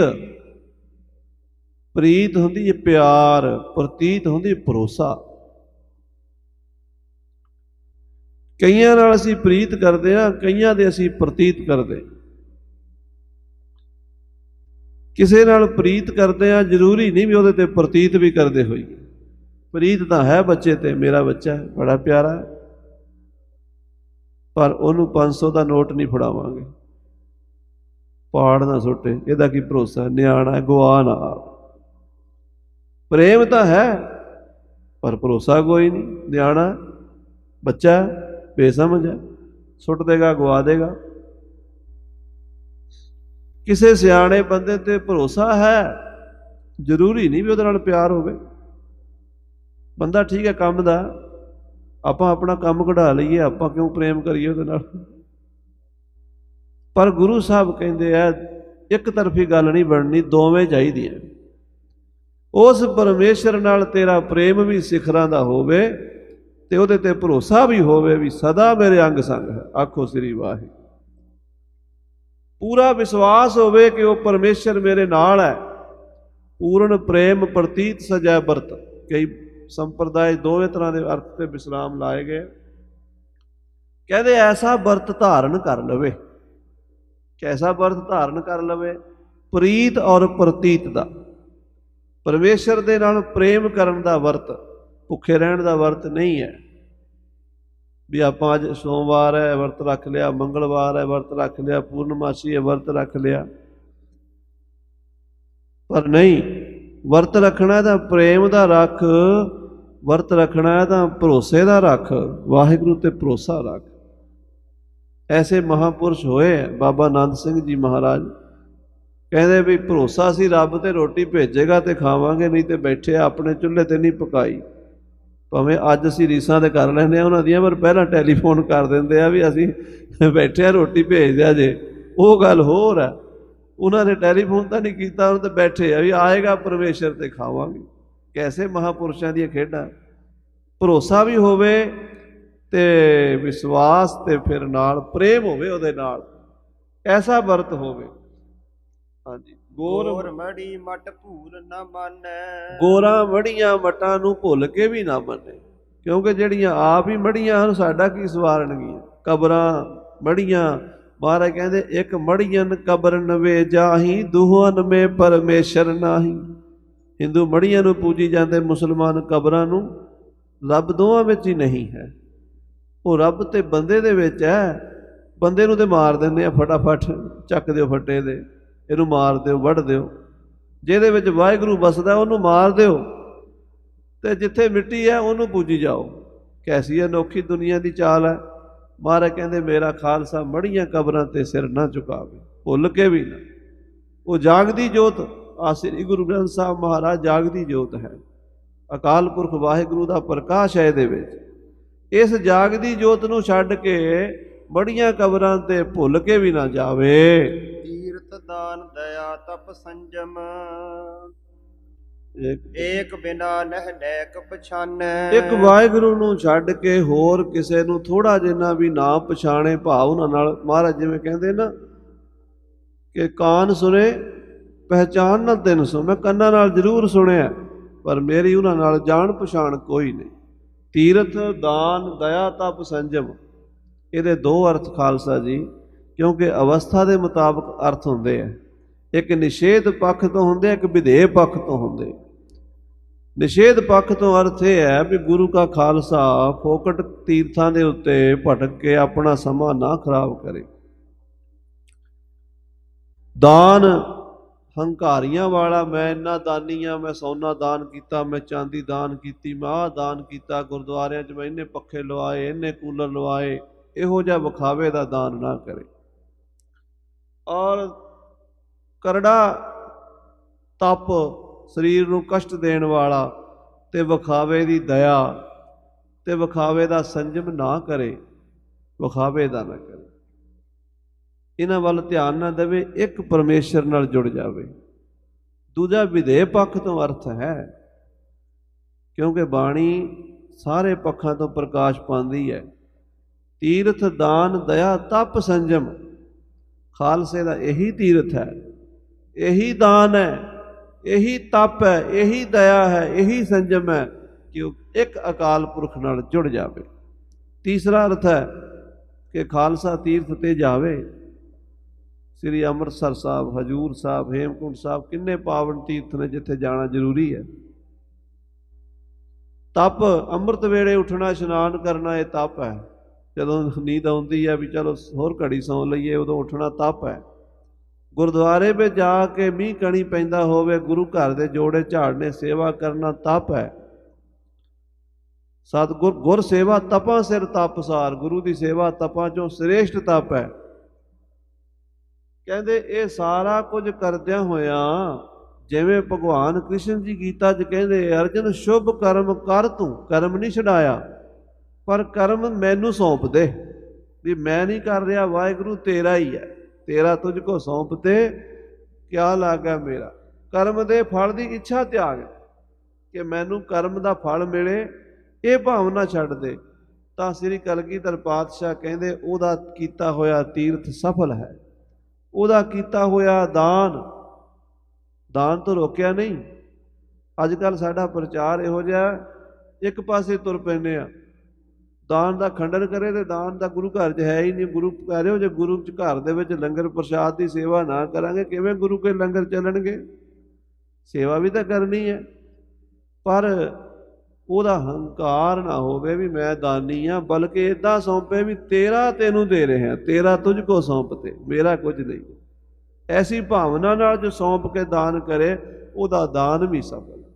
ਮੈਂ ਏਕ ਪਛਾਨੈ, ਸਾਰਿਆਂ ਕਿਰਿਆਵਾਂ ਵਿੱਚ, ਸਾਰੇ ਕਰਮਾਂ ਧਰਮਾਂ 'ਚ ਇੱਕ ਤੋਂ ਬਿਨਾਂ ਦੂਜਾ ਕੁਛ ਨਹੀਂ, ਐਸਾ ਜਾਣ ਲਵੇ। ਮੈਂ ਕਰਤਾ ਨਹੀਂ ਹੈ, ਤੂੰ ਹੀ ਕਰਤਾ ਹੈ। ਜਬ ਇਹ ਜਾਣੈ ਮੈਂ ਕਿਛ ਕਰਤਾ, ਤਬ ਲਾ ਗਰਭ ਜੋ ਮੈਂ ਫਿਰਤਾ। ਹਾਂਜੀ, ਪੂਰਨ ਜੋਤ ਜਗੈ ਘਟ ਮੈਂ। ਜਦੋਂ ਹਿਰਦੇ ਵਿੱਚ ਅਕਾਲ ਪੁਰਖ ਦੀ ਪਰਿਪੂਰਨ ਦੀ ਜੋਤ ਜਾਗ ਪੈਂਦੀ ਹੈ, ਤਬ ਖਾਲਸ ਤਾਹੇ ਨਖਾਲਸ ਜਾਣੈ। ਮਹਾਰਾਜ ਕਹਿੰਦੇ ਸ਼ੁੱਧ ਸਰੂਪ ਹੋ ਜਾਂਦਾ, ਆਤਮਾ ਪਰਮਾਤਮਾ ਹੋ ਜਾਂਦੀ ਹੈ। ਉਸ ਵੇਲੇ ਤੋਈ ਮੋਈ ਮੋਈ ਤੋਈ ਅੰਤਰ ਕੈਸਾ ਵਾਲੀ ਅਵਸਥਾ ਹੁੰਦੀ ਹੈ, ਉਹਨੂੰ ਪੂਰਨ ਖਾਲਸਾ ਕਹਿੰਦੇ। ਸਾਧ ਸੰਗਤ ਜੀ, ਵੈਸੇ ਤਾਂ ਮੈਂ ਵੀ ਕਿਰਪਾਨ ਵੱਡੀ ਪਾਈ ਹੋਈ ਹੈ, ਤੇ ਮੈਨੂੰ ਕੋਈ ਪੁੱਛੇ ਵੀ ਗੁਰੂ ਵਾਲੇ, ਹਾਂਜੀ ਗੁਰੂ ਵਾਲੇ ਆ, ਸਾਡਾ ਕੌਣ ਰੀਸ ਕਰਦਾ, ਦੂਜੇ ਨੂੰ ਮੋਢਾ ਮਾਰ ਕੇ ਲੰਘਦੇ ਹਾਂ ਅਸੀਂ। ਮੈਂ ਕਈ ਵਾਰੀ ਵੇਖਿਆ ਜਦੋਂ ਦੇ ਸਹਿਜਧਾਰੀ ਹੁੰਦੇ ਆ ਨਾ, ਉਦੋਂ ਤੇ ਚੰਗੀ ਸੇਵਾ ਕਰਦੇ ਗੁਰਦੁਆਰੇ। ਜਦੋਂ ਦਾੜਾ ਕੇਸ ਰੱਖ ਲੈਂਦੇ ਆ, ਫਿਰ ਉਹ ਕਿਸੇ ਦੀ ਪਰਵਾਹ ਹੀ ਨਹੀਂ ਕਰਦੇ, ਕਹਿੰਦੇ ਪਰੇ ਹੋ, ਮੈਂ ਹੁਣ ਗੁਰੂ ਵਾਲਾ। ਪਰ ਖਾਲਸਾ ਜੀ ਉਹ ਗੱਲ ਅਜੇ ਦੂਰ ਹੈ। ਆਖੋ ਸ੍ਰੀ ਵਾਹਿਗੁਰੂ, ਗੁੱਸਾ ਨਾ ਕਰਿਆ ਜੇ ਮੇਰੀ ਗੱਲ ਦਾ, ਉਹ ਘਰ ਅਜੇ ਦੂਰ ਹੈ। ਕਬੀਰ ਸਾਹਿਬ ਕਹਿੰਦੇ, ਕਬੀਰ ਗੁਰ ਲਾਗਾ ਤਬ ਜਾਨੀ ਹੈ, ਮਿਟੈ ਮੋਹ ਤਨ ਤਾਪ, ਹਰਖ ਸੋਗ ਦਾਜੈ ਨਹੀਂ, ਤਬ ਹਰ ਆਪ ਹੈ ਆਪ। ਗੁਰੂ ਵਾਲਾ ਉਦੋਂ ਬਣੇਗਾ ਜਦੋਂ ਤੈਨੂੰ ਇਸ ਸਰੀਰ ਦਾ ਮੋਹ ਵੀ ਨਹੀਂ ਰਹੇਗਾ। ਅਜੇ ਤਾਂ ਤੈਨੂੰ ਹਰ ਗੱਲ ਦਾ ਮੋਹ ਹੈ। ਠੀਕ ਹੈ, ਅਜੇ ਆਪਾਂ ਦਾਖਲਾ ਲਿਆ, ਅਜੇ ਸਕੂਲ ਵਿੱਚ ਆਪਾਂ ਦਾਖਲ ਹੋਏ ਆ, ਊੜਾ ਐੜਾ ਸ਼ੁਰੂ ਕਰ ਦਿਓ, ਪੜ੍ਹਨਾ ਸ਼ੁਰੂ ਕਰ ਦਿਓ, ਕਦੀ ਨਾ ਕਦੀ ਪਹੁੰਚੋਗੇ। ਪਰ ਜੇ ਪਹਿਲੀ ਕਲਾਸ ਵਾਲਾ ਹੀ ਕਹੇ ਮੈਂ ਪ੍ਰੋਫੈਸਰ ਹਾਂ, ਫਿਰ ਗੱਲ ਨਹੀਂ ਬਣਦੀ। ਅਜੇ ਆਪਾਂ ਸਾਰੇ ਅਜੋ ਸੋ ਨਾਮ ਸਮੁੰਦਰ ਮੈਂ, ਕਿਆ ਜਾਣੋ ਕਿਆ ਹੋਏ। ਤਰਲਾ ਮਿਨਤੀ ਹੈ ਪਾਤਸ਼ਾਹ ਦੇ ਚਰਨਾਂ। ਸਮਾਂ ਹੋ ਚੁੱਕਾ ਹੈ, ਸੋ ਇਤਨੇ ਹੀ ਬਚਨ ਪ੍ਰਵਾਨ ਕਰਨੇ। ਅਖੀਰਲੀ ਪੰਕਤੀ ਸਰਵਣ ਕਰੀਏ ਜੀ। ਤੀਰਥ ਦਾਨ ਦਇਆ ਤਪ ਸੰਜਮ, ਏਕ ਬਿਨਾ ਨਹਿ ਨੈਕ ਪਛਾਨੈ। ਪੂਰਨ ਜੋਤ ਜਗੈ ਘਟ ਮੈਂ, ਤਬ ਖਾਲਸ ਤਾਹੇ ਨ ਖਾਲਸ ਜਾਣੈ। ਵਾਹਿਗੁਰੂ ਜੀ ਕਾ ਖਾਲਸਾ, ਵਾਹਿਗੁਰੂ ਜੀ